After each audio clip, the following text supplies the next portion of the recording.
Fala pessoal, beleza? Sejam muito bem-vindos ao canal de resenhas dos Perdidos no Tempo e hoje a gente vai fazer uma criação de personagem aqui do Um Anel RPG.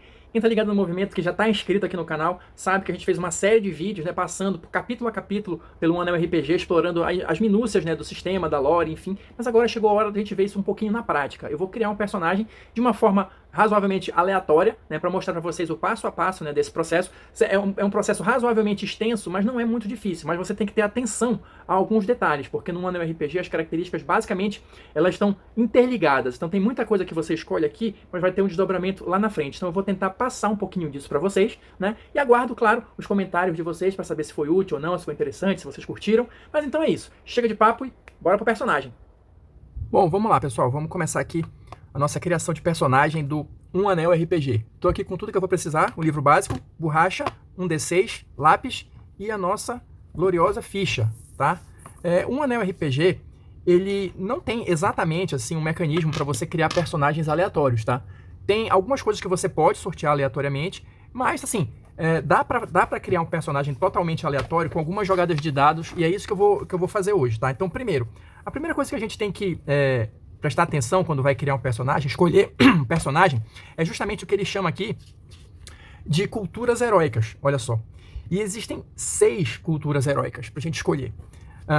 Anões do povo de Durin, os bardeses, os elfos de Lindon, hobbits do condado, homens de Bree e patrulheiros do norte. Então, se existem 6, eu vou tirar aqui aleatoriamente no dado qual vai ser a cultura heróica do nosso personagem aleatório aqui, beleza? Então vamos lá, vamos ver o que a sorte nos reserva. Certinho aqui, anões do povo de Durin. A criação de personagem aqui no Um Anel RPG, ela não é muito complexa, tá? Tem várias coisas que já vêm pré-prontas para você, e depois, claro, você só vai ter alguns pontos extras ali para dar um toque especial, personalizar mais, o seu personagem, o seu herói. E claro, à medida que o jogo vai avançando, que você vai passando por diversas aventuras com ele, você vai ganhando ali pontos de experiência que vão permitir que você amplie essa questão da personalização. Mas inicialmente não tem muito segredo em montar um personagem. Então, vamos lá, vamos começar aqui pelo nosso primeiro ponto, que a gente já decidiu, que é justamente a cultura heróica dele. Então ele vai ser um anão do povo de Durin. Então deixa eu só anotar aqui, anão. Como sempre, pedindo perdão pela minha letra, que é horrível, mas enfim. E olha só, sendo um anão, como eu falei, tem várias coisas que já vêm pré-escolhidas pra gente, Então, por exemplo, a gente vai ter aqui as características. Cada tipo de personagem, cada cultura heróica tem essas 2 características básicas aqui, claro, diferindo, dependendo da cultura. No caso do anão aqui, a gente vai ter, olha, bênção cultural, formidável. O que significa isso? Os anões tratam fardos pesados como leves, especialmente quando se trata de usar armaduras. Você reduz pela metade o nível de carga de qualquer armadura que estiver usando, arredondando para cima, incluindo elmos, mas não os escudos. Isso aqui é importante e útil, porque aqui no Anel RPG a gente vai ter aquela questão da carga, do peso que o personagem está carregando. E se você, de repente, tiver... Existe uma característica aqui chamada resistência, que a gente deve passar por ela, com certeza, aqui na criação de personagem. Então, se a sua carga for maior que a sua resistência, você começa a ficar cansado, E você tem desvantagens aí nas jogadas de dado. Então, os anões têm essa característica aqui, que justamente faz com que eles entendam que a carga da armadura deles é pela metade. Considerem a carga da armadura pela metade, o que é algo bastante útil, tá? Então, e além dessa, a gente tem a outra característica, que é o Nalgrim. Os anões são mais baixos que os homens, mas em seu trabalho como mineiros e ferreiros faz com que tenham braços e ombros poderosos. No entanto, eles ainda favorecem armas mais curtas do que as mais longas. Ou seja, por uma questão física, por uma questão de tamanho, os aventureiros anões não podem usar os seguintes equipamentos de guerra: arco grande, lança longa e escudo grande. Eles podem usar essas armas aqui, somente não nas versões grandes, beleza? E a última característica, na verdade são 3 aqui, tem a questão do padrão de vida, que o dos anões é próspero. Com o fabuloso tesouro do dragão de Erebor, também conhecido como Smaug, recuperado e seu reino restaurado, os anões são muito mais ricos hoje do que no passado. Então essas são as primeiras características que a gente tem aqui, pelo simples fato de que o nosso personagem é um anão. Então, só para a gente avançar aqui, eu vou anotar o que a gente já decidiu aqui, A bênção cultural, que é formidável, que é a questão da armadura ter o peso pela metade. Formidável. E a outra é Nalgrim, que é a questão do tamanho dos anões, Então vou anotar aqui. E o padrão de vida dele, que é próspero, tá?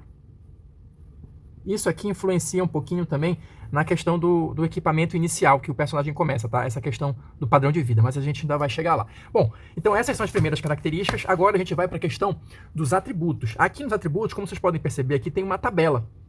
Para que serve essa tabela? Ou eu escolho uma das possibilidades aqui, que são 6, ou eu sorteio no dado, tá? Ou seja, a distribuição dos atributos, ela já vem pré-pronta aqui para você, tá? Como a gente está fazendo um personagem totalmente aleatório, eu vou jogar aqui e ver o que acontece. 3. Então, o meu conjunto de atributos vai ser esse aqui. Força 6, coração 3 e astúcia 5, tá? Então, vamos lá. Vamos anotar aqui. Força 6, olha, aqui onde tem esse losangozinho que tem o nível, tá? Então, força 6, coração 3 e astúcia 5. Essa questão dos atributos vai ser mais ou menos aí mal comparando com aquela questão de atributos físicos, mentais e sociais, tá? E também com aquela ideia que era muito presente na questão dos jogos dos mundos das trevas, aquilo que você é melhor, né? Habilidades primárias, secundárias e terciárias, alguma coisa assim. Então esse personagem, pelos atributos, né? Somente considerando os atributos, ele é um personagem mais voltado para as coisas físicas, né? Depois para as coisas mentais e por último ali no social. Essa questão dos atributos, ela vai influenciar numa outra questão também, na questão do número-alvo.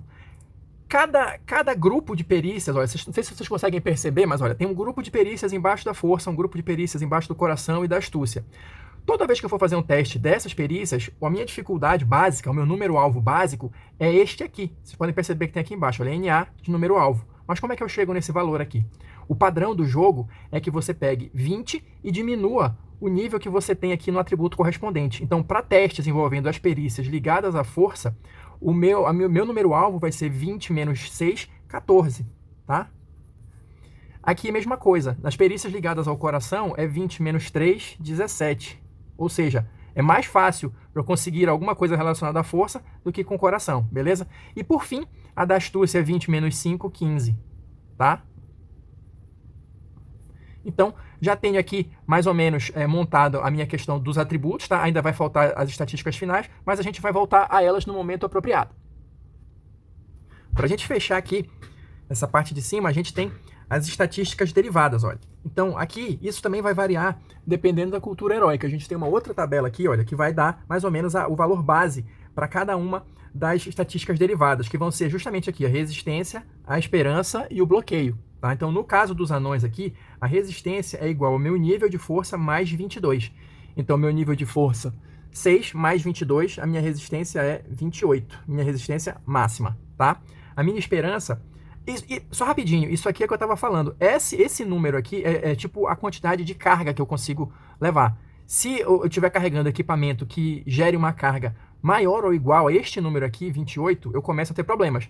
É um número bastante alto, tá? Mas ainda assim, se não se prestar atenção, chega uma hora que o negócio não dá certo. Até porque quando começam as lutas, os combates, você vai levando dano e você vai diminuindo daqui da resistência. Que seria mais ou menos como se o personagem fosse ficando cansado.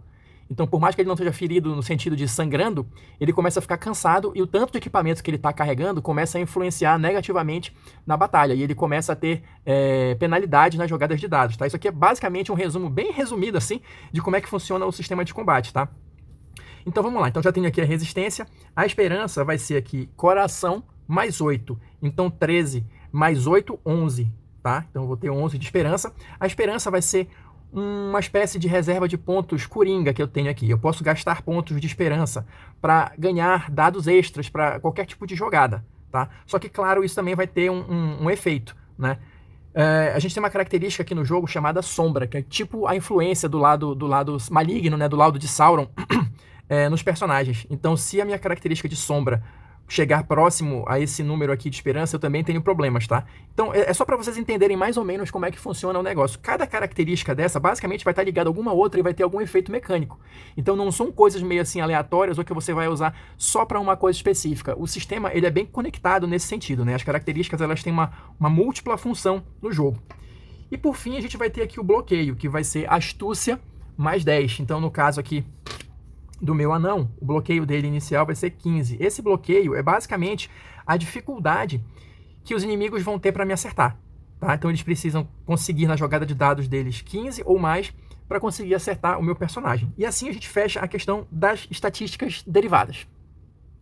Passando aqui para a parte das perícias agora, a gente tem aqui mais uma tabela, e as perícias iniciais elas já vêm pré-escolhidas para o seu personagem, tá? Eu confesso que quando eu vi isso aqui de primeira, eu achei meio esquisito. Poxa, mas as perícias já vem tudo selecionado aqui e tal. Você vai ter uma chance mais na frente de ajustar melhor isso com os pontos extras, né? Se você quiser. Mas, em princípio, as perícias elas já vêm mesmo pré-escolhidas para o personagem, tá? Então, no caso aqui dos anões, o que a gente vai ter? Fascínio 2, tá? Então, tá aqui. Vou marcar aqui rapidinho, só para a gente, né, ter ideia. Fascínio 2. Atletismo 1. Vigilância 0. Se eu não tenho a perícia e o mestre solicita um teste dessa perícia específica, eu vou jogar sem os dados D6, tá? Porque o que significa eu ter 2 pontinhos aqui? Significa que eu vou jogar um D12 mais 2 D6. Se eu não tiver nada aqui, eu jogo só o D12. E a dificuldade básica, só relembrando, é aqui, tá? Então, no caso específico aqui da vigilância, se eu não tenho nada, eu jogaria só um D12, mas como minha dificuldade básica é 14, seria impossível eu conseguir sucesso nesse teste, tá? Só para vocês terem uma ideia. Caçada também tenho 0, música tenho 1, cadê? E ofício eu tenho 2. Vocês estão vendo que tem umas perícias, olha, que estão em vermelho aqui, tá? Essas perícias em vermelho, elas são consideradas perícias favorecidas. O que significa isso? São perícias que esse personagem é muito bom. Então, no teste que eu acabei de falar, ao invés de jogar um D12 e a quantidade de D6 correspondentes, eu vou jogar 2 D12. Então, aqui no caso, nessa tabela inicial dos anões, eu tenho 2 perícias favorecidas, o ofício e a viagem. Eu vou escolher uma delas, tá? Eu tenho 2 opções aqui e eu vou escolher uma delas para ser favorecida. Eu vou colocar aqui logo a do ofício, porque vamos imaginar, talvez eu mude isso depois, mas vamos imaginar que ele seja um anão que tenha trabalhado, que tenha aprendido um ofício desde cedo, né? E agora que ele vai começar a carreira dele de aventureiro. Então, ele ainda não é tão experiente assim na questão das viagens, ele é mais experiente na questão dos ofícios da fabricação de alguma coisa. Então, vou marcar isso aqui como favorecida e vou continuar aqui preenchendo as minhas perícias. Então, indução eu não tenho nada, viagem eu tenho 3. Olha, até que ele é safo na viagem, né? Enfim, já andou pelas redondezas. Discernimento 0, cura 0, cortesia 1, batalha 1. A batalha é aquela questão de campo de batalha, tá? De táticas de batalha, e não a perícia de fato com as armas. Isso a gente vai ver depois. Para a gente fechar aqui, vai ter persuasão 0, furtividade 0, busca 3. Então, vou anotar aqui, busca 3. Exploração 2. Enigma 2 e História 1. Beleza? Então, fechamos aqui a distribuição inicial das nossas perícias e já escolhemos a nossa primeira perícia favorecida. Seguindo adiante aqui, a gente vai ter as proficiências de combate, tá? Então aqui elas também já vêm pré-escolhidas. A gente só vai ajustar qual é o tipo de arma, mas aqui não é muito complicado não. Aqui no Anel RPG a gente tem 4 proficiências de combate só, tá? Machado, espada, lança ou arco, tá? Então aqui no caso dos anões, ele começa com 2 de proficiência em machado ou em espada. Eu vou escolher aqui, obviamente, o machado, então eu já tenho 2 aqui com machado. E eu posso escolher uma outra proficiência de combate que eu quiser, tá? Eu vou escolher aqui arco, então ele vai ter 1 de arco. Lembrando que por causa daquela característica dos anões do Nalgrim, do tamanho e tal, eu só posso usar um arco curto, tá? Eu não posso usar arco longo, beleza? Então, fechamos aqui a parte das perícias, tanto as perícias normais quanto as proficiências de combate. E a próxima coisa que a gente vai ter aqui são as características notáveis. O que são essas características notáveis? Elas vão ser 2 características distintas que eu vou escolher desta lista aqui. E essa lista, de fato, ela é bem autoexplicativa, porque como é que vai funcionar isso aqui em termos de jogo? As características notáveis, elas vão ser tipo algo que você pode usar também para diferenciar o seu personagem, tá? Ela vai servir tanto para um guia de interpretação, mas em determinadas situações bem específicas, o narrador, né, ele pode entender que determinada característica notável pode te dar uma qualidade, uma vantagem, um dado extra em alguma situação específica, e também pode ser que ela represente uma desvantagem, dependendo da situação que estiver rolando ali na narrativa, tá? Mas basicamente, para você, jogador, ela vai ser uma orientação, né, acerca da personalidade desse herói, como é que você vai interpretá-lo. Então, a gente vai ter aqui, para os anões, as seguintes possibilidades: astuto, cauteloso, feroz, nobre, orgulhoso, severo, sigiloso e teimoso. Eu vou escolher aqui, pro nosso anão, eu vou escolher aqui feroz e orgulhoso. Pronto, vamos ver que bicho vai dar. Vou anotar aqui nas características notáveis, tá aqui, feroz e orgulhoso, né? Então tá aqui, feroz e orgulhoso. Isso aqui, muito embora tenha mais na frente no livro uma explicaçãozinha mais ou menos do que é cada uma delas, elas são muito autoexplicativas, não tem muito além do que você entende pela própria palavra, tá? Então, feroz e orgulhoso, já dá para ter uma ideia de como é mais ou menos a personalidade desse anão.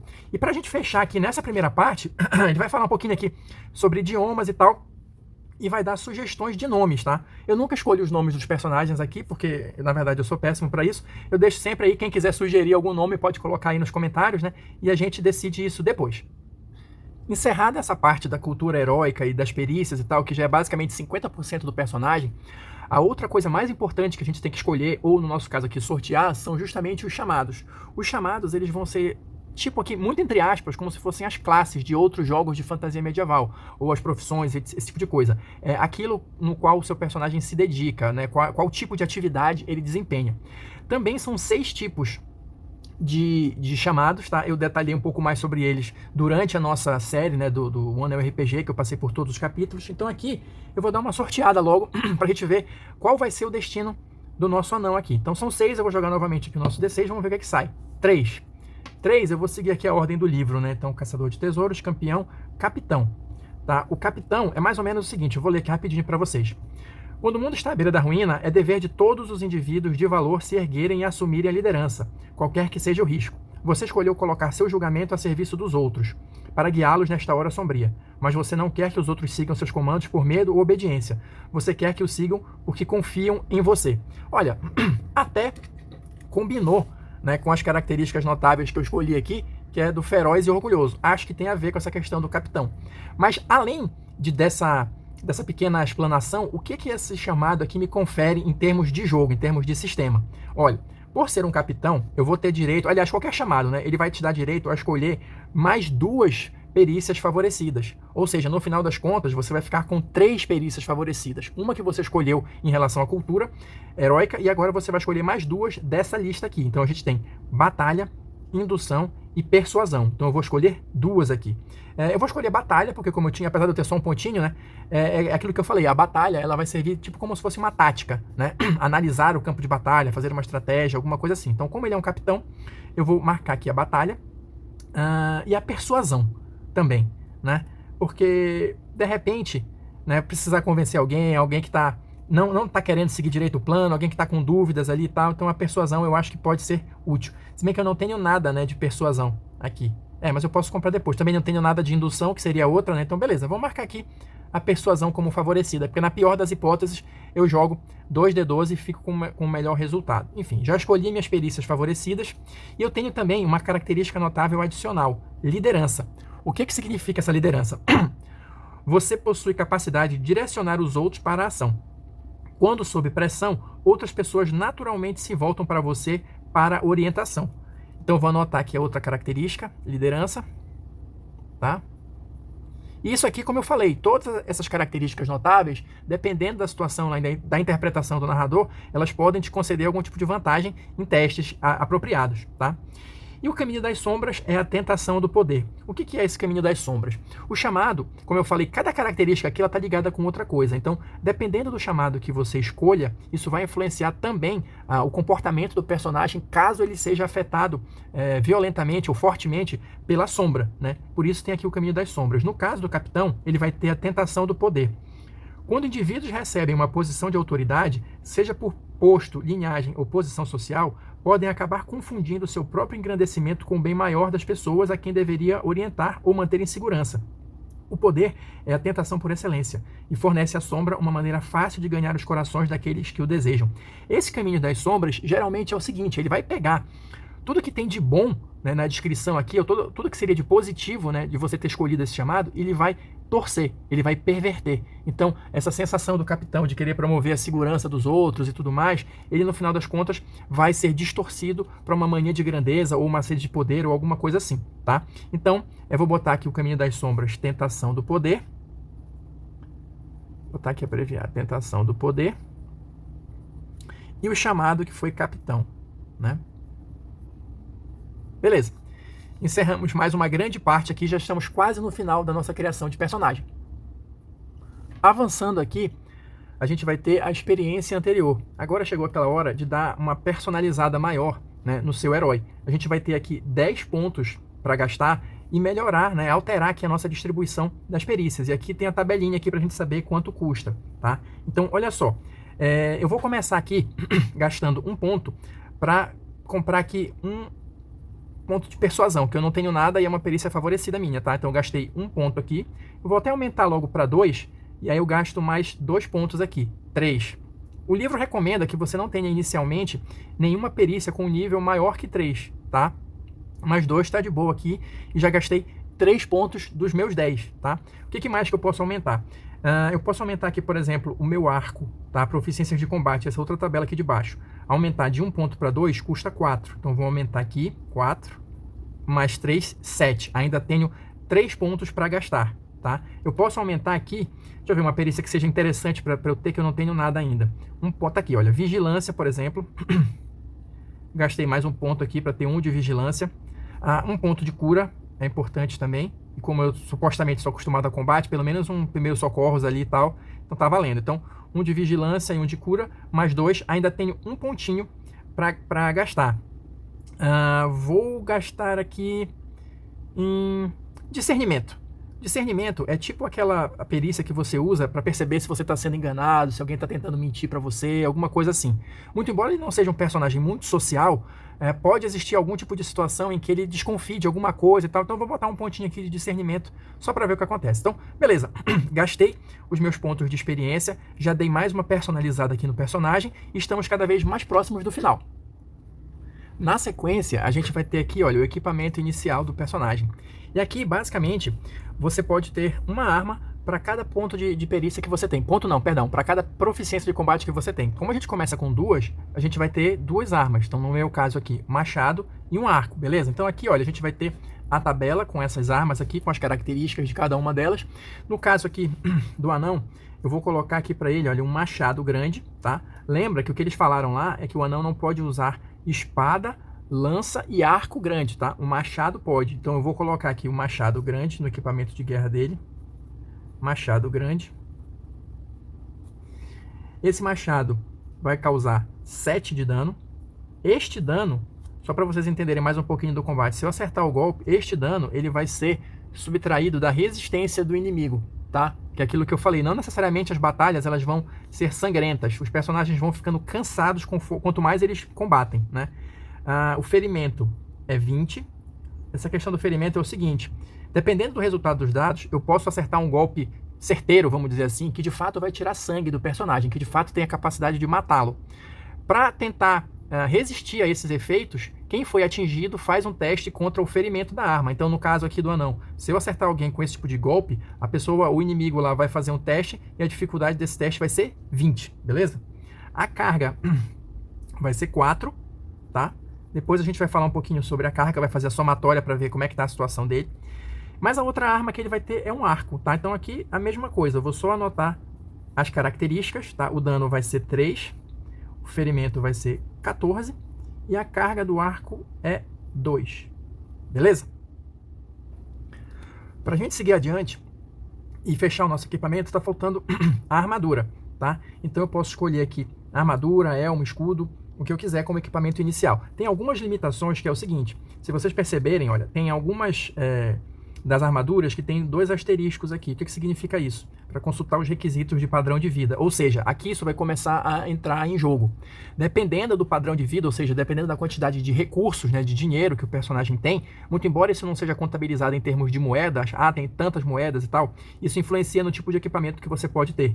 Tá? Então, mas no caso aqui, como o meu personagem é próspero, ele não tem essa limitação, porque ele consegue pegar o melhor tipo de armadura aqui, tá? Que é essa armadura de malha.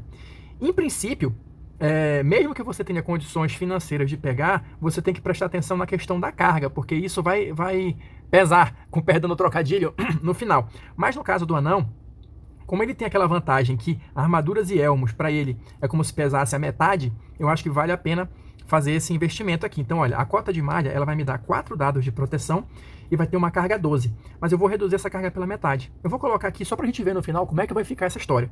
Então, eu vou botar aqui a cota de malha. Depois a gente vê se vai ficar muito pesado para ele ou não. A proteção dela vai ser 4 dados, e a carga vai ser 6, tá? Considerando a metade. E o elmo vai me dar 1 dado de proteção e carga 4. Então o elmo vai ser aqui a proteção 1 dado e a carga 2, considerando a metade, tá?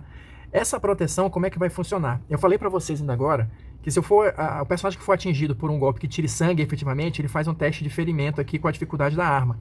No caso aqui do anão, ele vai fazer um teste jogando um D12 mais 4, 5 dados. Ou seja, ele é uma fortaleza, então ele tem uma chance boa de resistir a esses golpes mais perigosos, golpes que de fato podem matar o personagem. Só que, claro, ele é um anão e tem essa vantagem aqui da carga. Talvez um personagem de outra cultura heróica não seja uma boa pegar essa armadura tão pesada, né? Enfim, escudo ele não vai usar, porque ele vai usar o machado com as 2 mãos e tal, e já tem o arco, então não vai, e já tem o melhor tipo de armadura, então ele não vai usar escudo. O escudo, ele não vai dar essa proteção para esse teste do ferimento, tá? Ele vai aumentar o bloqueio, ou seja, o escudo vai fazer com que seja mais difícil alguém te acertar e não te dar vantagem no teste depois que você foi acertado, tá? É mais ou menos assim que funciona. Avançando aqui para a gente ver a questão da carga, né, e mais ou menos como é que funciona aqui, bem rapidinho, bem simples, eu vou simplesmente somar tudo que eu tenho aqui de carga. O livro considera que outros equipamentos, vocês podem ver que tem aqui equipamento de viagem e tal, aquele equipamento padrão, corda, barraca e tal, não sei o que, isso não vai entrar na conta aqui em termos de carga, é só aquilo que de fato o seu personagem vai utilizar basicamente na hora do combate. Então eu vou somar aqui, olha, o meu machado grande, uma carga 4, o arco 2, 6, tá? Mais 6 aqui da cota de malha, 12, tá? Mais 2 do elmo, 14. Então eu vou anotar aqui, olha, na minha carga. A minha carga é 14. Eu tô na metade, olha só. Eu tenho 14 de carga, mas a minha resistência é 28. Beleza, sem problema nenhum. Mas conforme as coisas forem acontecendo, por exemplo, vocês estão vendo aqui, tem a fadiga, personagens que fazem uma viagem longa e tudo mais, isso tudo vai ganhando pontos de fadiga, isso vai somando aqui na carga. O problema é quando a carga fica igual à resistência, tá? E aí você começa a ter desvantagem. Lembrando que especificamente na questão do combate, a porrada que você vai levar, o dano, vai justamente diminuir aqui a resistência. Então agora eu estou numa situação tranquila, eu tenho 28 de resistência e 14 de carga. Mas quando eu começo a levar porrada no combate, essa minha resistência vai diminuindo e a carga passa a ser excessiva para mim. Deu para entender? É mais ou menos assim que funciona a questão do combate. Por isso que você anota também aqui separado, por exemplo, a cota de malha, do elmo e do escudo. Porque você pode, dependendo da situação, ter que abandonar uma parte do seu equipamento para continuar lutando sem penalidade nos dados. E só pra gente fechar aqui a criação básica do personagem, tá? Tem algumas outras coisinhas menores, mas assim, o básico do personagem a gente vai fechar aqui, que é justamente a questão das recompensas e virtudes, tá? Como é que vai funcionar isso? De início, você começa com 1 ponto, né, de recompensa, né, ou melhor dizendo, de valor aqui, né? 1 ponto de valor e 1 ponto de sabedoria. Cada ponto que você tem em sabedoria te concede uma virtude. Cada ponto que você tem em valor te concede uma recompensa, tá? No início, você vai começar com 1 em cada, mas conforme você for gastando pontos de experiência, ou entre aspas aqui, aumentando de nível, porque o jogo não trabalha com essa questão dos níveis, mas cada vez que você vai avançando o seu personagem, você vai precisar escolher. Ou você aumenta valor, ou você aumenta a sabedoria. Você não pode, ao mesmo tempo, aumentar 1 ponto em cada, tá? Então, de início, você começa aqui com 1 em cada um, mas depois você vai ter que fazer as suas escolhas, né, para saber que caminho você vai seguir, se é o caminho da sabedoria ou o caminho do valor. Para a gente ter uma ideia aqui, olha, as recompensas iniciais estão aqui nessa parte do livro. Ah, e um detalhe interessante também, conforme você vai avançando, vão ter, além dessas iniciais aqui, vão ter recompensas e virtudes específicas relacionadas à cultura heróica do personagem. Então isso aí também é mais uma forma de você ir aos poucos personalizando, né, o seu herói. Então, aqui, só para a gente fechar, eu vou pegar aqui como recompensa inicial. As recompensas, elas geralmente estão ligadas à questão do equipamento, tá? Em alguma melhoria do seu equipamento. E você pode, ao longo do tempo, pegar a mesma recompensa diversas vezes, tá? Então, por exemplo, eu vou pegar aqui, deixa eu ver, tá aqui, eu vou pegar essa aqui, grave, arma, aumenta o valor de dano de uma arma em 1 ponto. Eu posso futuramente pegar essa recompensa de novo, tá? Eu vou aumentar em mais 1 ponto o valor de dano da minha arma, tá? Isso em termos de narrativa significa que eu vou aperfeiçoando a minha arma, vou ou aprendendo a usar ela melhor, ou um mestre ferreiro e tal, vai dando, armeiro, vai dando um melhor acabamento nela, alguma coisa nesse sentido. Você sempre vai costurando com a narrativa, mas basicamente é isso. Então, nesse caso aqui, eu vou pegar aqui a recompensa inicial aqui, grave, tá? Da arma. E o dano, que era 7, vai passar a ser 8, tá? Um dano bem interessante, tá? Dano 8. E aqui, na questão das virtudes, eu vou escolher essa daqui, olha. Eu vou escolher Vigor, que aumenta a minha resistência em 2 pontos, tá? Como ele é um personagem que vai ser bastante voltado para o combate, imagino, é bom que ele tenha essa reserva. Então, se eu aumento 2 pontos, a minha resistência máxima passa de 28 para 30. E dando mais uma folguinha aqui, né, para aguentar o combate mais tempo antes de começar a ficar cansado e sofrer os efeitos, né, da perda de resistência, né, do cansaço do combate. Então, basicamente, a gente já está com o personagem pronto. Existem algumas outras características que você vai precisar escolher, mas geralmente isso aí são coisas que você vai fazer em grupo. Por exemplo, escolher o patrono da companhia de vocês, né? Escolher, por exemplo, o foco da sociedade, como são as relações entre os personagens, né? Isso tudo aí vai ser decidido em conjunto. O valor da sociedade, que é uma outra característica que vai depender da quantidade de jogadores e algumas outras características. Enfim, isso aí já é uma coisa mais elaborada que precisa ser feito em grupo. Mas aqui, no final das contas, a gente já tem o nosso personagem basicamente montado. Espero que vocês tenham curtido aí, que tenha, né, ficado claro, né, para entender como é que funciona a questão da montagem do personagem aqui no 1Anel RPG. Se vocês tiverem alguma dúvida, alguma sugestão, deixem aí nos comentários que eu vou tentando alinhar as informações, né, para que vocês não fiquem com nenhuma dúvida. E espero que vocês tenham curtido aí. E lembrando, quem quiser dar sugestão para o nome do nosso anão guerreiro, né, anão capitão, deixa aí nos comentários, que se for o caso a gente faz uma votação aí para escolher o melhor, beleza? Vou ficando por aqui. Quem curtiu até agora, muito obrigado e a gente se encontra na próxima resenha.